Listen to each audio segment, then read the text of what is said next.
Hello everyone, আসসালামু আলাইকুম সবাইকে। আশা করি সবাই ভালো আছেন। আমিও ভালো আছি। তো যাই হোক, আপনারা সবাই কেমন আছেন অবশ্যই কমেন্ট করে জানাবেন। তো আমি আজকে সকাল থেকে ব্লগটা শুরু করতেছি। আশা করি আপনারা সম্পূর্ণ ব্লগটি দেখে আপনারা আমার পাশে থাকবেন। আর কিছুদিন ধরে আমার আইডিতে একটু সমস্যা হচ্ছে, যে সাবস্ক্রাইব বাড়ে আবার হচ্ছে কমে যাচ্ছে। তো প্লিজ আপনারা একটু সাপোর্ট করবেন যে এরকম কেন হচ্ছে। যারা যারা আমার চ্যানেলে নতুন আছেন তারা অবশ্যই আমার চ্যানেলটাকে সাবস্ক্রাইব করে পাশে থাকবেন। তো যাই হোক, কার কাছে কেমন লাগলো অবশ্যই কমেন্ট করে জানাবেন ভিডিওটা। তো আম্মু সকাল সকাল আমার নাস্তার জন্য ডিম ভাইজা দিতেছিল, দেন পরোটা। আমি হচ্ছে সকালে একটু ছাদে চলে গিয়েছিলাম। আকাশটা আজকে এত সুন্দর ছিল, তো বলার বাইরে। আর আমার দুবরা ফুল গাছগুলো এত সুন্দর ফুটছে, মানে অনেক সুন্দর হয়েছিল।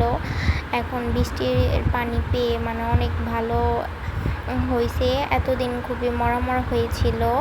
আমি বলছিলাম মানে এরকম তার আগের বছর এই দিনেই তো অনেক ফুল ফুটছিল, এবারও ফুটবে। দেন অনেক কলি হয়েছে।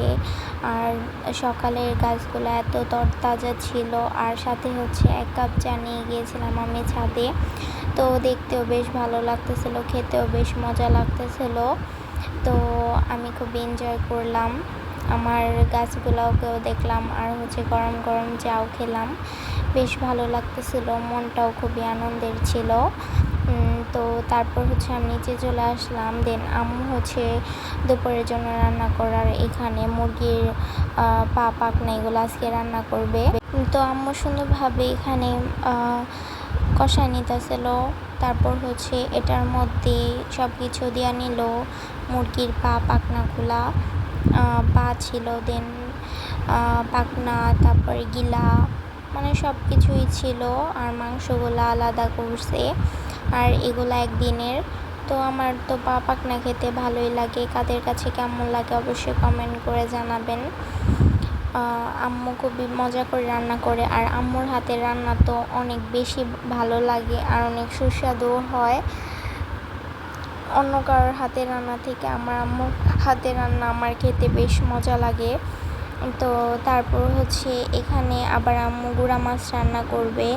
তো গুঁড়া মাছগুলোকে সুন্দরভাবে ধুয়ে নিয়েছে, এটির সাথে সবজিগুলো ভালোভাবে কেটে নিয়েছে। আর এদিকে হচ্ছে মুরগিটা ঝোল দিয়ে নাড়াচাড়া করতেছিল, এখানে এদিকে হইতাছিল। আর অন্যদিকে আম্মু সকল কাজ করতেছিল। এখন হচ্ছে মুরগিটা রান্না করার পর হচ্ছে এখানে গুঁড়া মাছগুলোকে রান্না করবে খুবই সুন্দর করে। তো আমি গুঁড়া মাছ যেহেতু খাই না, তবে দাদা দাদু তারপর হচ্ছে বাবা আম্মু খায়, তার কারণে আর কি রান্না করা হয়।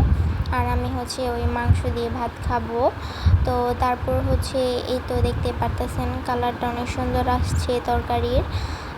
তারপর এখানে হচ্ছে গুঁড়া মাছগুলোকেও রান্না হয়ে গিয়েছিল। সাথে রান্না করার পর হচ্ছে আম্মু চুলার মধ্যে এখানে কতগুলা বুট ভাইজা নিল বালুর মধ্যে। তো খেতে কিন্তু বেশ ভালোই লাগে। আপনাদের কাছে কেমন লাগে কমেন্ট করে জানাবেন। আর হচ্ছে এখানে আম্মু অনেকগুলা বাদামও ভাইজা নিতেছিল। আজকের ভিডিওটা এ পর্যন্ত থাকবে। সবাইকে আল্লাহ হাফেজ, ভালো থাকবেন।